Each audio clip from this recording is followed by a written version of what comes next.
What's up, deckheads? Great news, my deck is fixed and fully functional.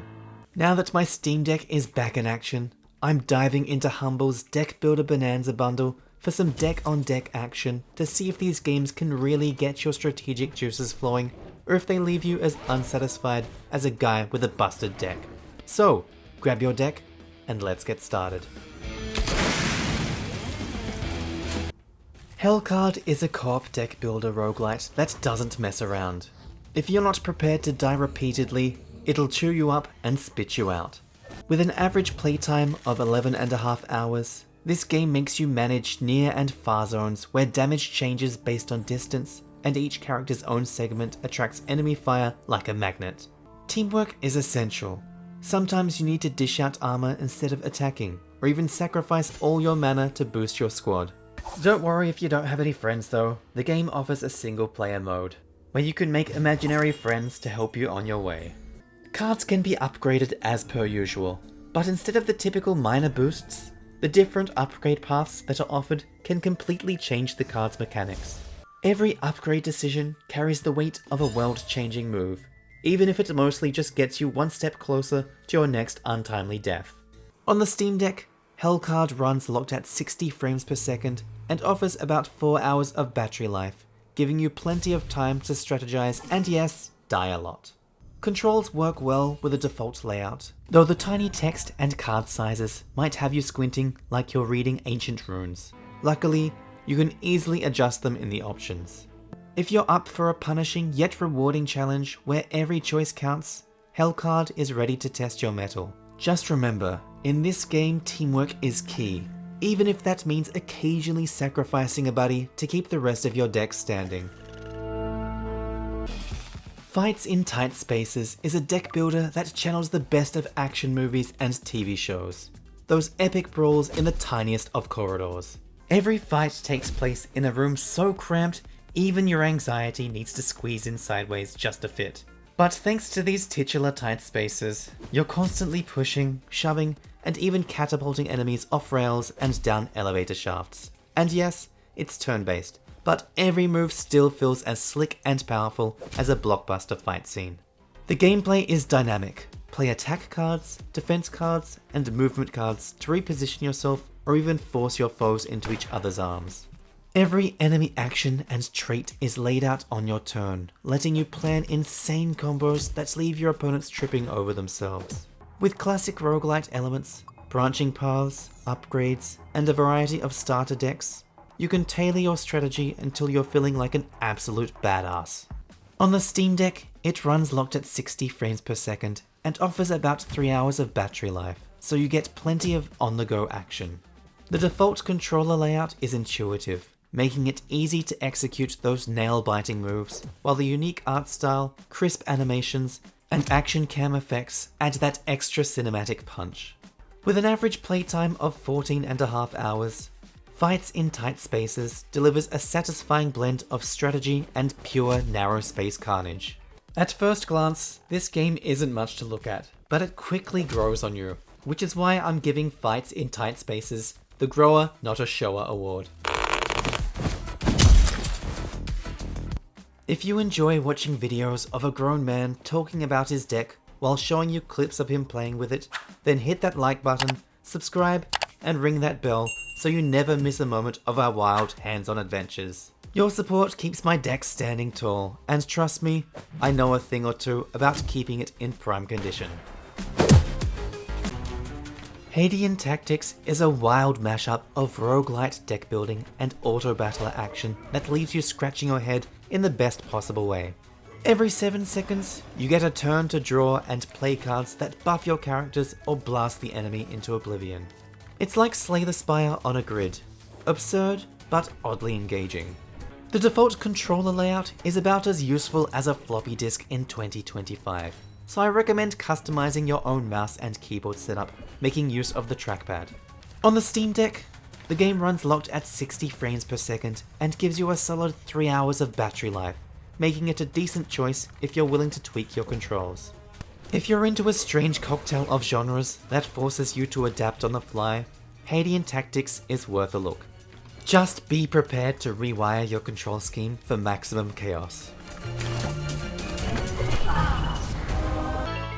Backpack Hero is a game that puts all your resource management skills to the test, literally packing your bag like a pro.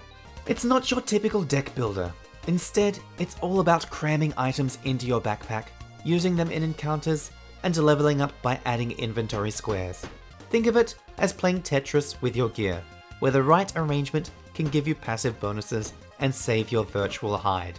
The gameplay loop is surprisingly fresh. Run through levels, collect items, sell your loot in the shop, and slowly rebuild your town. It's that neat mix of turn-based action, backpack management, and town construction that keeps you coming back for more, even if it feels more like an oddly satisfying puzzle than a traditional strategy game. On the Steam Deck, Backpack Hero runs locked at 60 frames per second and offers about 4 hours and 15 minutes of battery life, so you could enjoy your inventory juggling without worrying about power. The default controller layout feels natural, making it easy to navigate through your ever-growing Tetris-like backpack. With a whopping 39 hours of gameplay for the average user, this game is a fresh, quirky addition to the genre that's sure to appeal if you love a good challenge and a bit of unconventional strategy. Death Road's Tournament is a wild take on the deck-building roguelite genre that puts you behind the wheel of a weaponized car in a cross-country race. In this game, you're not just driving for glory, you're smashing into your opponents and engaging in combat where positioning is everything for setting up attacks and dodging hazards. The gameplay features the usual health and armor mechanics, but it also throws in an unusual twist. If you spend too much energy or let it drain, you lose control and end up drawing random movement cards from your slip deck, adding an unpredictable spin to each race. Shifting gears isn't just for show. It unlocks more powerful abilities that can change the tide of battle. Like many roguelites, you'll face random events, upgrade selections, and plenty of opportunities to equip gear or spend scrap to repair your car. The controls rely on mouse emulation, but the trackpad on the deck handles it like a champ. This game runs steadily at 58 to 60 frames per second, and with about 3 hours and 15 minutes of battery life. Combined with its roughly 19 hours of gameplay for the average user, you've got plenty of time to tear up the track. If you love high-speed, weaponized car combat with a healthy dose of randomness, Death Road's Tournament is an adrenaline-fueled ride that will keep your heart racing and your deck on its toes. Ash of Gods: The Way is a curious blend of deck builder and turn-based strategy that dares to mix simplicity with surprising depth. This isn't a roguelite with permadeath. Throughout the campaign, you summon characters using cards on your side of the board, then watch them act each turn, advancing or unleashing their abilities. You can summon one character and play one spell or item each turn, with an option to reposition your troops between lanes. It's like an auto-battler where you can equip your cards for extra punch or temporary buffs. The gameplay is straightforward, yet offers plenty of strategic layers, letting you build a heavily customized deck from a variety of cards. The downside? The controls are downright bizarre. The official layout uses the controller and trackpad in a way that forces you to use the trackpad to move the mouse and hit the A button to click. Clumsy and far from intuitive. I did try to switch to emulating pure mouse and keyboard controls, but because the game detects a controller on the Steam Deck, it stubbornly ignores any mouse clicks in certain situations. On the deck, Ash of Gods runs locked at 60 frames per second and gives you around 3 hours and 45 minutes of battery life. Plenty of time to experiment with its deep strategy if you can get past the clunky controls. If you're up for a quirky, thought-provoking tactical challenge and can forgive a control scheme that feels like it was designed by a mad scientist, Ash of Gods might just be your next obsession. That's it for the games, but before we dive into the overall verdict for this bundle, if you're enjoying the ride and watching me work my deck like it's a prize stallion, hit that like button, subscribe, and ring that bell so you never miss a moment. Okay, does this bundle stack up or does it fall a few cards short? This is a solid bundle. Even though all the games fall under the deck building genre, they each bring something unique to the table. These games manage to keep things feeling fresh compared to the typical deck builders you've seen before. offering something for both newcomers and veterans alike.